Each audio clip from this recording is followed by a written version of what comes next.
"You're a disgrace," my mom yelled, just because I refused to marry the man she picked for me. Then she slapped me and threw me out. I didn't say a word. 11 years later, they watched me step off a private jet, holding their granddaughter. And they stood there, completely speechless. 11 years ago, my own mother called me a disgrace, slapped me across the face, and threw me out of our home. Her unforgivable crime? I refused to marry the man she'd chosen for me.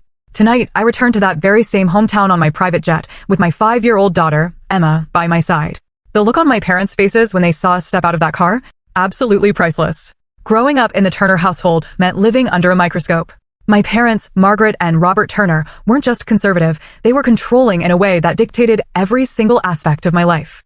Our suburban home in Pennsylvania looked like something out of a magazine, manicured lawns, gleaming white windows. But inside those walls, it was a completely different story. My mother, Margaret, ruled with an iron fist, even while wearing her designer gloves. She was obsessed with appearances and social standing, and every decision she made revolved around how our family would be perceived. My father, Robert, a quiet accountant, rarely challenged her. He'd just nod along, sometimes throwing me apologetic glances when her criticism turned particularly harsh. A proper young lady doesn't question her mother's wisdom, became her go-to line whenever I dared to show a hint of independence. By the time I was 15, these confrontations were an everyday occurrence. My crimes? Wanting to join the debate team instead of cotillion classes, getting a part-time job at a bookstore instead of volunteering at her country club charity events, or, heaven forbid, wearing jeans instead of the floral dresses she laid out for me. "You're embarrassing the family with these rebellious phases," she'd snap, her voice like a whip, yet somehow still managing to maintain that perfect smile. The Johnson's daughter never gives them this much trouble. Our dining room became a battleground of daily lectures about my posture, my grades, which were excellent, but never excellent enough, and how my attitude would ensure I'd never attract a quality husband. My father would just stare at his plate during these moments, occasionally muttering, "Listen to your mother, Samantha." His cowardice hurt more than her direct attacks. As my senior year of high school approached, the topic of my future husband became a constant refrain. My mother had been meticulously cultivating a relationship with the Wilsons, a new family in our community. Their son, Marcus, was 33, I was 18, recently divorced, and the heir to his father's real estate development company. He had the right pedigree, the right connections, and, according to my mother, was my perfect match. He's established, successful, and from a good family, she'd gush after their visits. "You should be flattered. He's shown interest in you." What my mother saw as interest, I recognized as something far more unsettling. The way Marcus looked at me during dinner parties made my skin crawl. His eyes would linger too long. His comments about me, blossoming into a beautiful young woman, were delivered with a smile that never quite reached his cold eyes. When he'd accidentally brush against me or place his hand on the small of my back, I felt sick to my stomach. Meanwhile, I had secret dreams of my own. I wanted to study business and marketing. Late at night, I'd research colleges with strong business programs, schools far away from Pennsylvania. I kept brochures hidden beneath my mattress like contraband. When college application season arrived, I applied to 7 schools without my parents' knowledge, using money I'd saved from babysitting to cover the fees. My acceptance letter from the University of California, Berkeley, arrived on a Tuesday. I hid it in my desk drawer, simultaneously elated and terrified. That same evening, my mother announced that the Wilsons would be joining us for dinner that weekend for a very special occasion. The knowing look she gave my father sent a chill down my spine. "We have such wonderful news," she told me, patting my hand in a rare display of affection. "You'll finally understand why I've been so hard on you all these years. Everything I've done has been to prepare you for this moment." As the week progressed, my mother was unusually pleasant, helping me pick an outfit for the dinner, even scheduling a hair salon appointment for me. Her sudden kindness only amplified my anxiety. The acceptance letter burned in my desk drawer like a live coal, representing everything I wanted versus everything that was being planned for me without my consent. The night before the dinner, I overheard my parents talking in hushed tones in their bedroom. "She's too young," my father said, showing a rare moment of backbone. "Nonsense," my mother replied. "I was 19 when we married. Besides, the Wilsons are offering a very generous arrangement. This connection will secure her future and help with your partnership track at the firm. Everyone wins." I backed away from their door, my heart pounding. They weren't just planning a marriage, they were negotiating a business transaction, and I was the commodity being sold. The dining room gleamed under the chandelier light that Saturday evening. Crystal glasses, our finest china, polished silver, my mother had spent all day preparing. I sat rigidly in my navy blue dress, hands folded in my lap to hide their trembling. The Wilsons arrived precisely at 7, Marcus trailing behind his parents with a smug confidence that made my stomach churn. He was objectively handsome, tall, with dark hair and features that photographed well for business magazines. But his practiced smile never reached his cold blue eyes. He carried a small velvet box, placing it beside his water glass, catching my eye with a wink that made me shudder internally. "Samantha," he greeted me, kissing my cheek and lingering too long. "You look absolutely stunning tonight." The dinner progressed with excruciating slowness. Business talk dominated the conversation, with occasional references to the future and joining our families that made the food taste like ash in my mouth. My mother beamed throughout the meal, while my father occasionally glanced at me with what almost looked like regret. After dessert, Mr. Wilson clinked his glass. "I believe we should get to the real purpose of this evening." My mother nodded enthusiastically while Marcus stood and moved to my side of the table. The room seemed to tilt as he dropped to one knee beside my chair. "Samantha Turner," he announced, opening the velvet box to reveal a diamond ring that looked oppressively large. "Would you do me the honor of becoming my wife?" The silence that followed felt endless. Everyone stared at me expectantly. My mother with barely contained excitement, my father with resignation, the Wilsons with confident smiles. Marcus's expression was not of love or even affection, but of someone closing a successful business deal. "I need some air," I managed to say, rising from my chair. "Excuse me for a moment." I fled to the back porch, gulping the cool evening air. Footsteps followed me, and I turned to find Marcus standing there, his expression now irritated. "That wasn't the response I was expecting," he said, crossing his arms. "I'm sorry, but this is all very sudden," I replied, trying to keep my voice steady. "We barely know each other." He laughed, a sound without warmth. "Don't be naive, Samantha. This arrangement has been in the works for months. Your mother assured me you were on board." "Arrangement?" The word hung between us like a slap. "Yes, arrangement. My father is helping yours make partner. Your mother gets the social standing she's always wanted, and I get a young, beautiful wife who can give me children and host company events." He reached out to touch my face. "You'll have a comfortable life. Many women would be grateful for such an opportunity." I stepped back from his touch. "And what if I want a career? An education? A say in my own future?" His expression hardened. "My wife won't need to work. As for education, a few cooking classes might be beneficial, but otherwise unnecessary." "And your future?" He gestured to the ring box. "I am your future." I stared at him, finally seeing with complete clarity what my life would become if I accepted. A decorative possession, carefully managed and controlled. My dreams discarded in favor of his requirements. "No," I said, the word feeling like freedom on my lips. "I won't marry you." Marcus's face flushed with anger. "You'll regret this," he hissed, before storming back inside. I gave myself a moment to breathe before following. When I re-entered the dining room, the atmosphere had transformed. The Wilsons were gathering their coats, Mrs. Wilson whispering furiously to my mother, while Mr. Wilson glared in my direction. My father stood awkwardly by the doorway, looking anywhere but at me. Once the front door closed behind our guests, my mother rounded on me. "What have you done?" she demanded, her voice shaking with rage. "Do you have any idea what you've just thrown away?" "I've saved myself from a lifetime of misery," I answered, a strange calm settling over me. "I won't marry a man who sees me as property." "Property?" she scoffed. "You ungrateful child. Marcus Wilson is one of the most eligible bachelors in the state. He would have given you security, status, everything I've worked to prepare you for. I don't want those things if they come at the cost of my freedom." My mother's face contorted with fury. "This is about those college applications, isn't it? Did you think I wouldn't find them? That I wouldn't see the letter from Berkeley?" My heart sank. She had been through my things. "I want to study business," I said, straightening my spine. "I want to build my own life." "You're a disgrace," she shouted, her perfect composure finally shattering.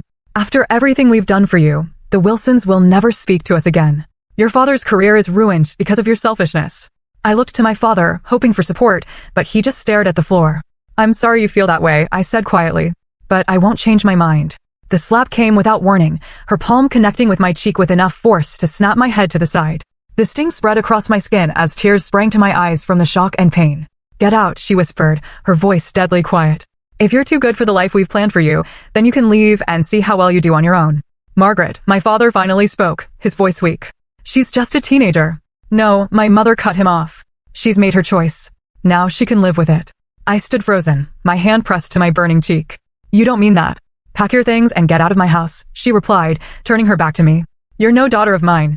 I climbed the stairs in a daze, grabbed my school backpack and filled it with essentials, some clothes, my toothbrush, the college acceptance letter, and the small amount of cash I had saved. When I returned downstairs, my mother was nowhere to be seen. My father stood by the front door, his face ashen. "Dad," I pleaded. "Please don't let her do this." He reached into his wallet and pressed $300 into my hand. "This is all I can do," he whispered. "I'm sorry, Samantha." Then he opened the door to the rainy night outside. I stepped past him, the door closing firmly behind me. I stood on the porch of the only home I'd ever known, rain soaking through my dress, my face still stinging from my mother's slap. I was truly alone. The rain soaked through my clothes as I walked away from my childhood home, each step taking me further from everything familiar and deeper into an uncertain future. My cell phone buzzed in my pocket. My mother hadn't thought to take that away. With trembling fingers, I called the only person I could think of. Audrey, it's Sam. I need help.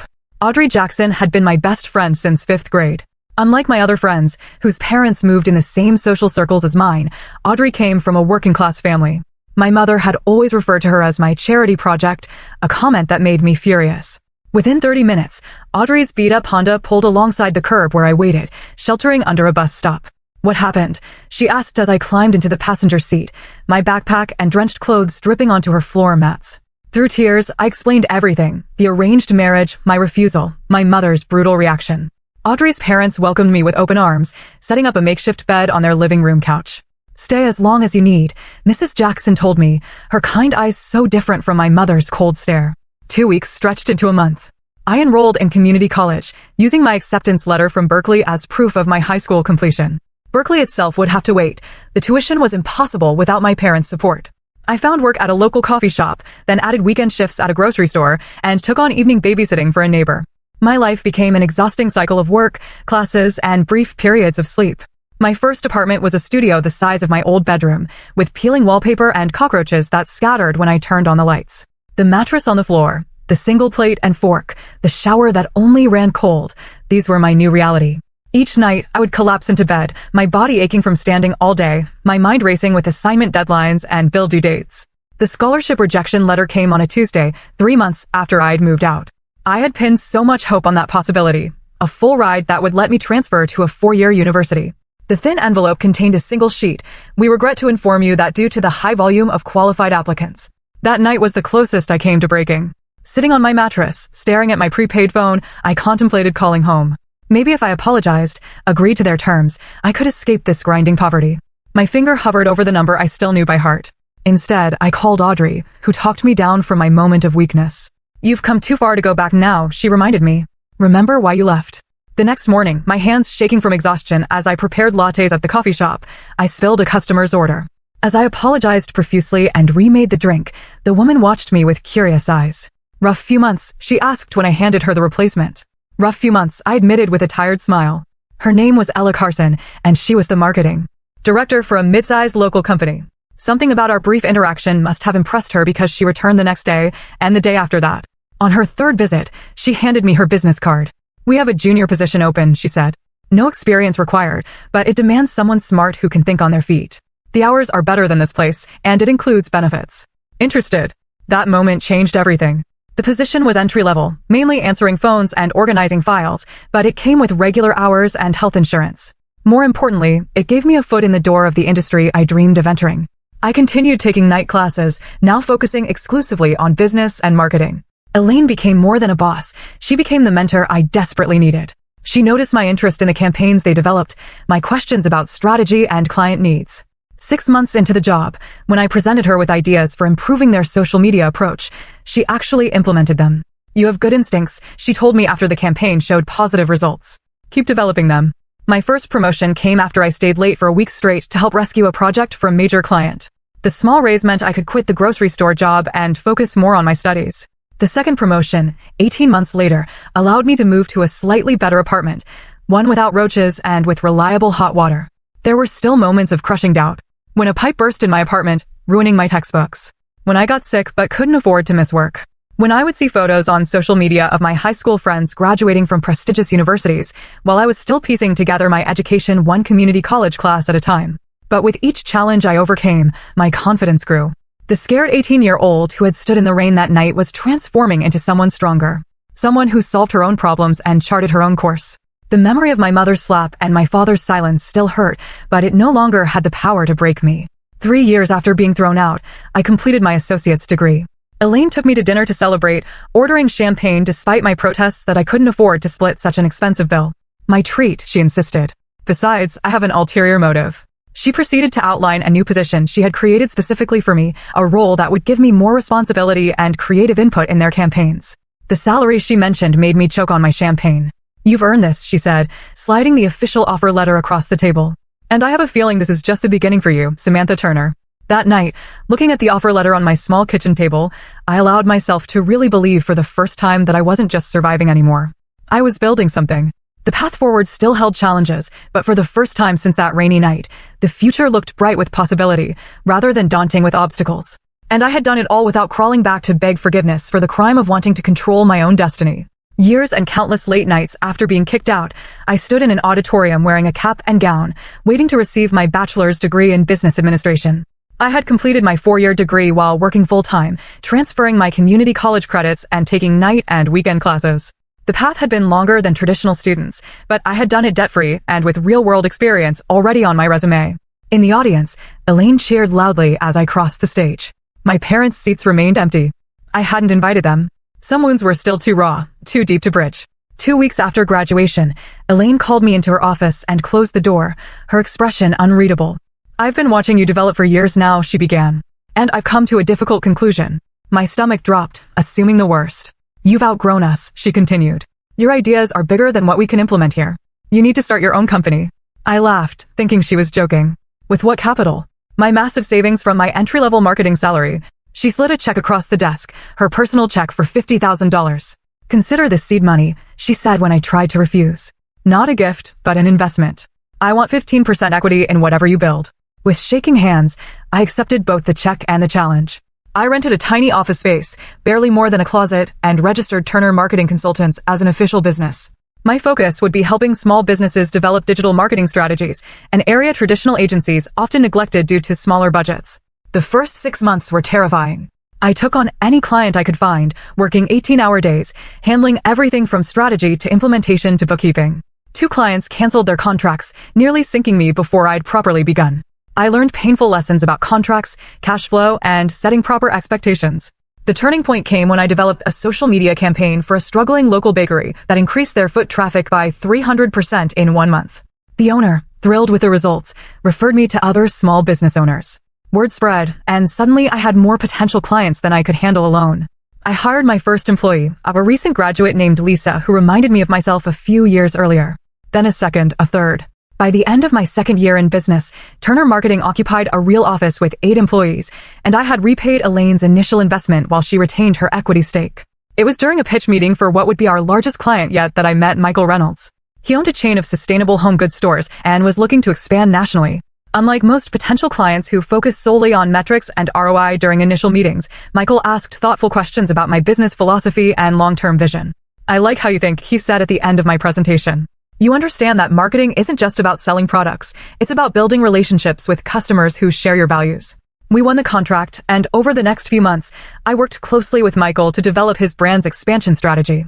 Our professional relationship gradually evolved as we discovered shared interests beyond business, a love of obscure documentaries, hiking trails, and passionate debates about everything from environmental policy to the best way to make pizza dough from scratch.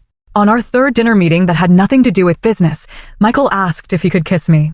The fact that he asked permission rather than assuming, that small gesture of respect for my boundaries, told me everything I needed to know about his character. Our relationship progressed with the same thoughtfulness. Michael celebrated my ambition rather than feeling threatened by it. When my company secured its first $1 million client, he surprised me with champagne and took me skydiving. Something I'd mentioned wanting to try someday when I had time. "Life's too short to keep putting off the things that scare and excite you," he said as we plummeted through the air, his hand gripping mine. 2 years into our relationship, I discovered I was pregnant. The timing wasn't planned. My company was in the middle of opening a 2nd office in Chicago, and Michael was negotiating to take his business national. The pregnancy test in my hand represented another unplanned detour in my carefully constructed life. "What are you thinking?" Michael asked when I showed him the test, his voice gentle. "I'm thinking about my mother," I admitted, "how she had such specific plans for me and how angry she was when I chose a different path. I don't want to be that kind of parent." He wrapped his arms around me. "We'll figure this out together. Whatever you decide, I'm with you." His unconditional support made the decision clear.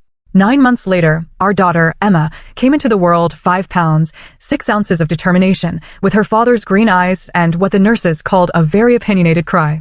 Holding her, I made a silent promise that she would always know her voice mattered, her choices were her own, and that love didn't come with conditions. Balancing motherhood with running a growing company presented challenges I hadn't anticipated. I brought Emma to the office in the early months, converting a storage room into a nursery. My employees, now numbering 25 across 2 offices, adjusted to strategy meetings occasionally interrupted by a baby's cries. Michael took on more flexible hours with his business to share parenting responsibilities equally. When Emma was 2, Michael proposed during a normal Tuesday evening at home after we'd put her to bed and were washing dishes side by side. "I don't need a big wedding or a diamond ring," he said, presenting a simple band. "I just want us to be a family officially." We married in a small ceremony with only our closest friends. Elaine was my matron of honor. Audrey flew in from Seattle, where she now worked as a nurse. Emma toddled down the aisle, dropping flower petals, occasionally stopping to eat them. Standing beside Michael as we exchanged vows, I reflected on how different this marriage was from the one my mother had tried to force upon me. This union was built on mutual respect, shared values, and genuine love, everything the arrangement with Marcus had lacked. By Emma's 5th birthday, Turner Marketing had grown to 3 offices nationwide, with over 70 employees. We'd been featured in Business Insider as one of the fastest-growing women-led companies in the country. The purchase of the company jet, a small U.S. Cessna Citation, was a business decision that made practical sense given how often I traveled between offices. But it also represented a milestone I could never have imagined when I stood in the rain with only a backpack of belongings. Through all this growth and change, I had maintained my vow of no contact with my parents. I occasionally heard updates through mutual acquaintances. My father had made partner at his firm. My mother was still active in the same social circles.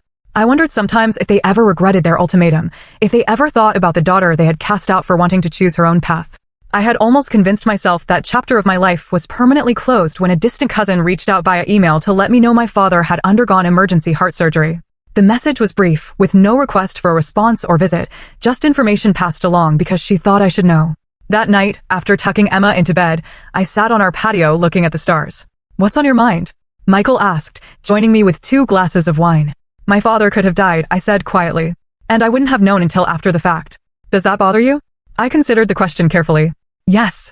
Not because I'm ready to forgive them, but because there's an empty hole in their lives they don't even know about, and maybe an unresolved wound in mine I've been ignoring. The next morning, I made 2 decisions. First, Turner Marketing would open its next office in my hometown, creating jobs and establishing my professional presence there. Second, after 11 years of silence, it was time to face my parents. Not for their sake, but for my own peace of mind and for Emma, who deserved the chance to know her grandparents if they could prove themselves worthy of her. "Mommy, why don't I have grandparents like Zoe?" Emma asked one evening as I tucked her into bed. At 5 years old, her questions had become increasingly difficult to deflect with simple answers. Her best friend, Zoe, often talked about weekends spent with doting grandparents who spoiled her with ice cream and trips to the zoo. I sat on the edge of her bed, smoothing her dark curls away from her forehead. "You have Grandma Elaine," I reminded her, referring to my mentor who had become a surrogate grandmother figure. Emma scrunched her nose. "But Zoe has 4 grandparents. Where are your mommy and daddy?" The innocent question landed like a punch to the gut. For years, I had successfully compartmentalized the pain of my estrangement from my parents, focusing instead on building my business and my new family. But through Emma's eyes, the absence took on a new dimension. "They live far away," I said finally, the partial truth easier than explaining the full complexity of adult relationships to a 5-year-old. "Can we visit them sometime?" Her wide green eyes, so like Michael's, looked up at me with simple curiosity. "Maybe someday, sweetheart. Time for sleep now." As I closed her bedroom door, Michael was waiting in the hallway, having overheard the conversation. "You knew this day would come," he said gently as we walked to the living room. I thought I'd have better answers prepared. I sank onto the couch, suddenly exhausted. How do I explain to her that her grandparents threw me out because I wouldn't marry a man they chose? That they've never even tried to contact me in all these years? Michael sat beside me, taking my hand. "Maybe you don't have to explain it yet, but maybe it's time to consider whether this complete separation is still what you want." I had been so certain of my decision to keep my parents out of my life. The hurt they had caused ran deep, the betrayal fundamental. But Emma's question had cracked open a door I'd kept firmly shut. The next morning, I received an email from a distant cousin I hadn't spoken to in years. "I'm not sure if you keep up with family news," she wrote, "but I thought you should know your father had emergency bypass surgery last week.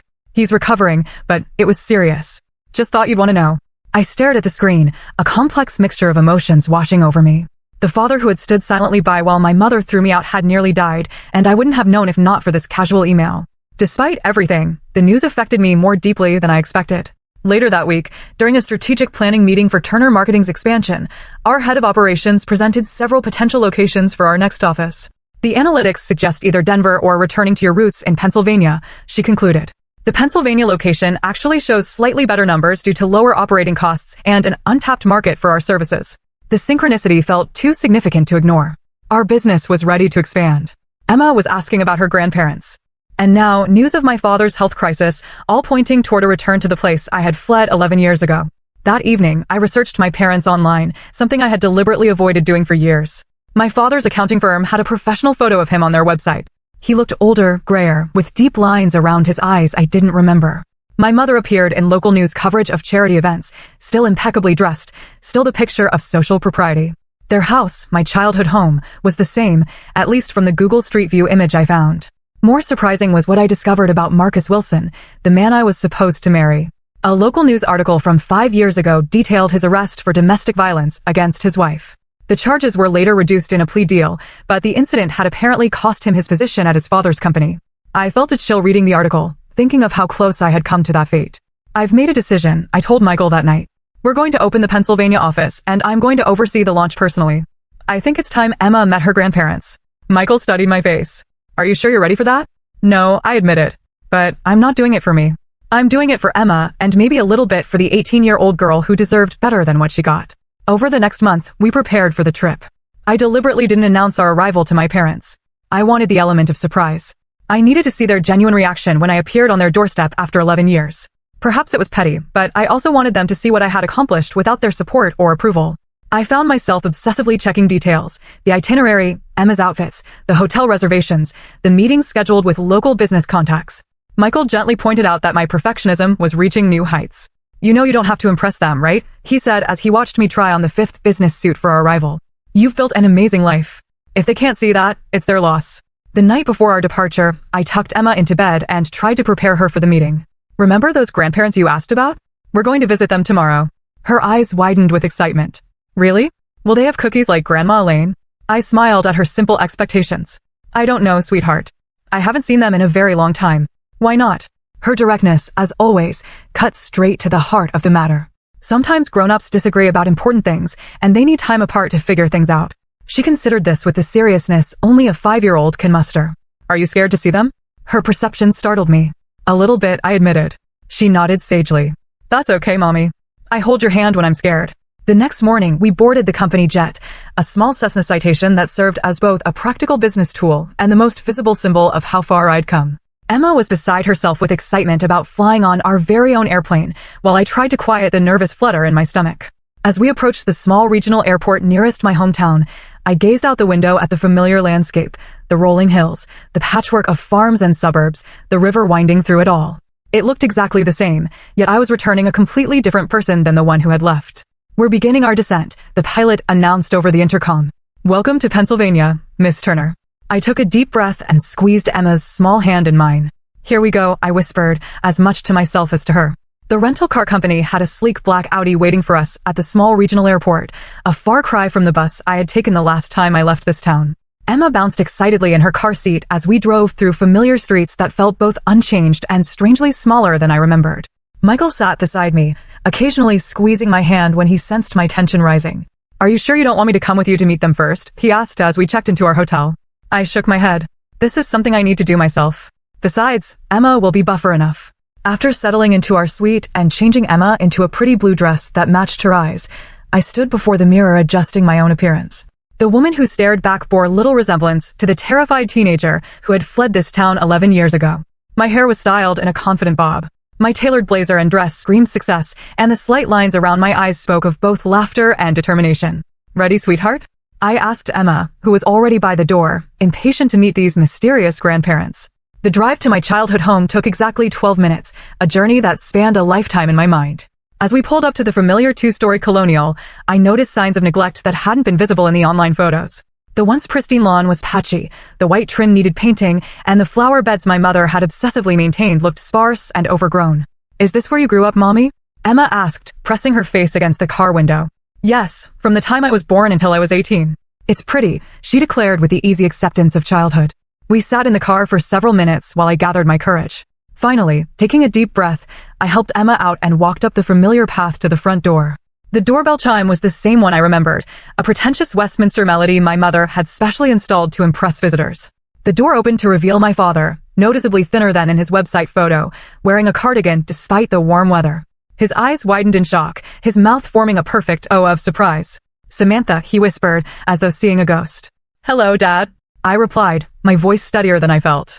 His gaze dropped to Emma, who was partially hiding behind my legs while peering curiously at this stranger. Who's at the door, Robert? My mother's voice called from inside, followed by her appearance in the hallway. She froze mid-step when she saw me, her hand flying to her throat. I thought it was time for a visit, I said into the silence. And for you to meet your granddaughter. At the word granddaughter, my mother's knees seemed to buckle slightly. My father reached out to steady her, an automatic gesture that spoke of long habit. This is Emma, I continued, gently urging my daughter forward. Emma, these are your grandparents, Mr. and Mrs. Turner. Emma, suddenly shy, pressed closer to me but offered a small wave. Would you like to come in? My father finally managed, stepping back from the doorway. The interior of the house was like stepping into a time capsule. The same formal furniture, the same floral arrangements, the same family photos on the wall, though I noticed my graduation portrait was conspicuously absent. Only the layer of dust on some surfaces and the slightly worn upholstery suggested the passage of time. Can I get you something to drink? My mother asked automatically, her social hostess training kicking in despite her obvious shock. Apple juice for Emma would be nice. Water is fine for me. As my mother disappeared into the kitchen, my father gestured awkwardly toward the living room. Emma immediately gravitated toward a crystal figurine on the coffee table. Please don't touch that, sweetheart, I said. It's very fragile. Actually, my father said, surprising me. It's okay. He carefully took down the crystal unicorn and handed it to Emma. This was your mother's favorite when she was little, too. My mother returned with drinks, her hands visibly shaking as she set them down. An awkward silence descended as we all sat, the weight of 11 years of absence hanging heavy in the air. Your hair is different, my mother finally said, an inane observation that almost made me laugh. A lot of things are different, Mom. We saw you in Business Insider, my father blurted out. The article about fastest-growing companies led by women. We have a subscription. This revelation caught me off guard. You saw that. We've seen all of them, my mother said quietly. The feature in Marketing Monthly, the interview on Channel 9 when you opened your Chicago office, the charity gala where you received the Young Entrepreneur Award. My confusion must have shown on my face because my father stood suddenly. Wait here, he said, disappearing upstairs. While he was gone, Emma, bored with adult conversation, asked my mother, do you have any toys? A flash of pain crossed my mother's face. No, I'm afraid we don't. We weren't expecting. We didn't know. My father returned carrying a large scrapbook, which he placed on the coffee table between us. I opened it to find newspaper clippings, printed web articles, and photographs, a comprehensive collection of every public mention of me or my company over the past decade. Your room is exactly as you left it, my father said as I silently turned the pages. Margaret wouldn't let anyone touch it. I looked up sharply. My room. Would you like to see it? My mother asked, her voice uncharacteristically uncertain. Leaving Emma happily with a crystal figurine collection under my father's watchful eye, I followed my mother upstairs. The door to my bedroom still had the same keep-out sign I had taped there at 15. When she opened it, I gasped softly. It was indeed exactly as I had left it. The blue comforter still rumpled from my last morning there, books stacked on the desk, even a half-finished glass of water on the nightstand. It was as though my mother had preserved it like a museum exhibit, a monument to the daughter who had vanished. Why? I asked, turning to her. She smoothed her hands over her skirt, a nervous gesture I'd never seen from her before. At first, I was so angry, I couldn't bear to come in here. Then, when the anger faded, it became a reminder of my greatest failure.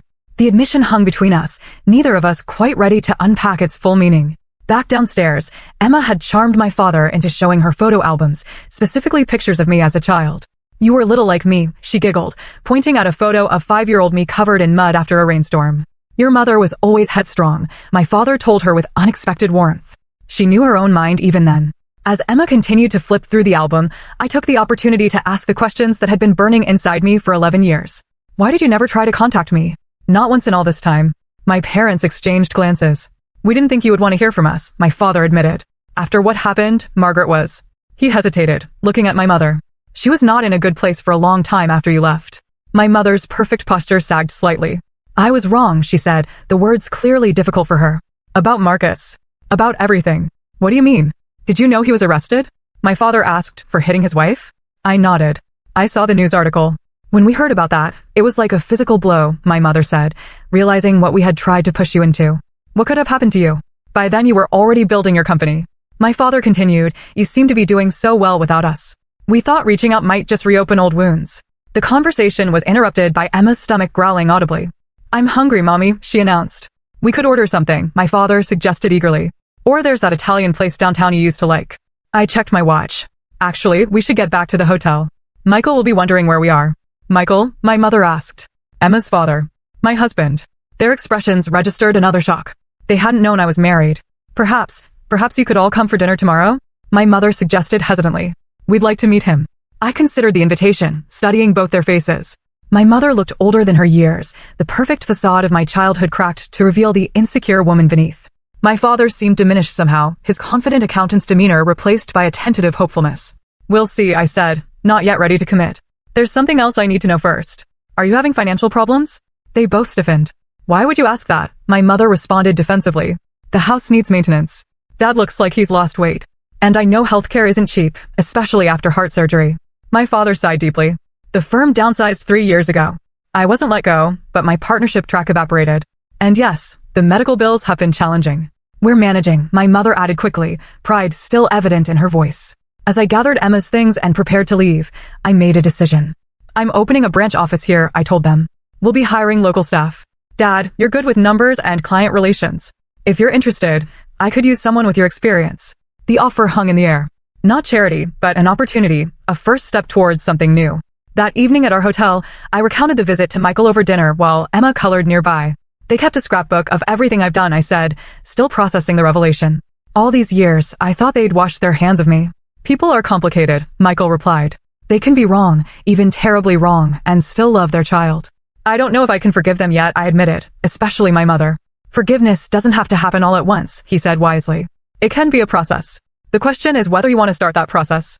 I looked over at Emma, happily absorbed in her coloring book, unaware of the complex adult emotions swirling around her existence. I think for her sake, I do. The following evening, we returned to my parents' house for dinner, Michael, Emma, and me. My mother had clearly spent the day cooking. The dining room table was laden with all my childhood favorites. My father nervously shook Michael's hand, his eyes registering approval of my husband's firm grip and direct gaze. We've prepared the good china, my mother announced, her voice betraying her anxiety. Actually, I interjected, let's use the everyday dishes.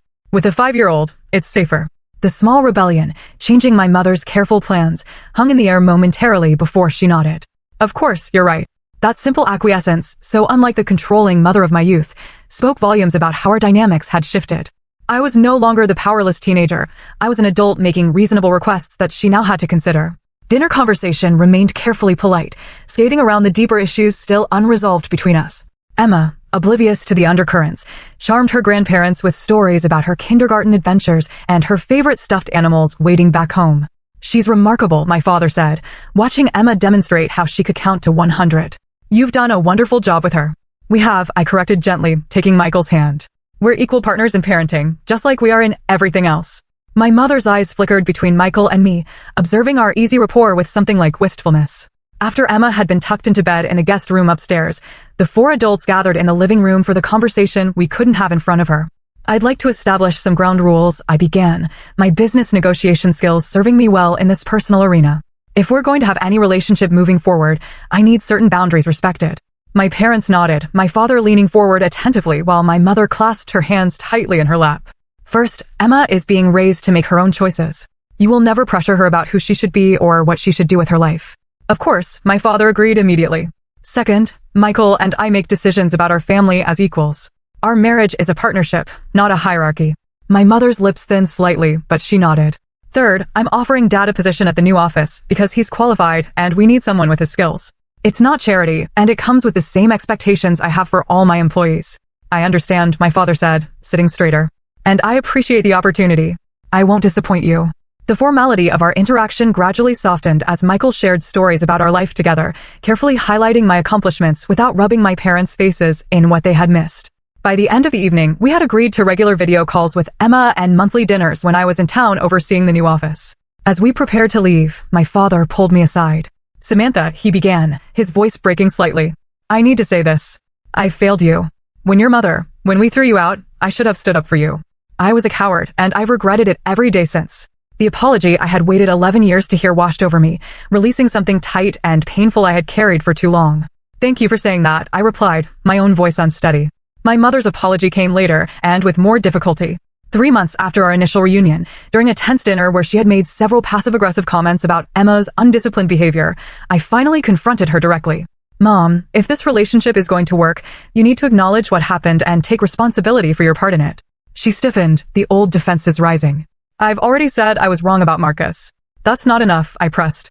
You threw your 18-year-old daughter out into the night with nowhere to go because she wouldn't follow your life plan. You need to understand how deeply that hurt me and how it might never fully heal. The silence stretched between us until Michael gently took Emma outside to look at the stars, giving us privacy. When my mother finally spoke, her voice was different, stripped of its usual polish and pretense. I was terrified, she admitted. I thought I was protecting you from making mistakes, from having the hard life I had before I married your father. I thought I knew best. She looked up, tears in her eyes. I was so wrong, Samantha. And I'm so sorry for the pain I caused you. It wasn't a perfect apology, but it was genuine. Perhaps the first completely honest conversation we had ever had. The months that followed brought gradual changes. My father thrived in his position at Turner Marketing, his financial expertise and client relationship skills, making him a valuable team member. My mother volunteered to help with Emma when we were in town, slowly learning to respect the parenting boundaries Michael and I established. I suggested they consider family therapy, and surprisingly, they agreed. The sessions revealed generational patterns I hadn't known about, my mother's own strict upbringing, my father's childhood with an alcoholic parent. Understanding the roots of their behavior didn't excuse it, but helped explain the damaged people behind the polished facade they had presented to the world. 1 year after our reunion, we gathered for Emma's 6th birthday, not at my parents' house, but at a local park where Emma could play freely without worrying about breaking precious objects. Watching my daughter show my father how to properly swing across the monkey bars, his suit pants getting dusty as he awkwardly followed her instructions, I felt a bittersweet contentment. Penny for your thoughts? Michael said, joining me on the bench. I was just thinking about the difference between the family I grew up in and the one we've created, I replied. Bad cycles can be broken. Later, as we cut the birthday cake, my mother snapped a photo of the 4 of us, Michael, Emma, me, and my father. Let me take another, she insisted. Samantha, you weren't smiling properly. I felt the old tension rise at her criticism, but then she surprised me by adding, or don't smile if you don't want to. It's your choice. The photo will be beautiful either way. It was a small moment, but it represented a massive shift in our relationship. Her recognition of my autonomy, even in something as minor as how I posed for a photograph. That night, after Emma was asleep in the hotel room, I scrolled through the day's photos, pausing on one that captured all 5 of us together. It wasn't a perfect family portrait. Emma was mid-laugh. My father was looking at her instead of the camera. My mother's smile seemed uncertain, and Michael and I had been caught exchanging a private glance. Yet, in its imperfection, it was honest in a way that carefully posed portraits of my childhood never had been. My journey from that rainy night 11 years ago to this moment had been filled with struggles and triumphs neither my 18-year-old self nor my controlling mother could have imagined. The wounds of the past hadn't completely healed. Perhaps they never would. But they had transformed into something different: wisdom, strength, and the determination to create a better pattern for my own daughter. The true success story wasn't the private jet or the thriving business.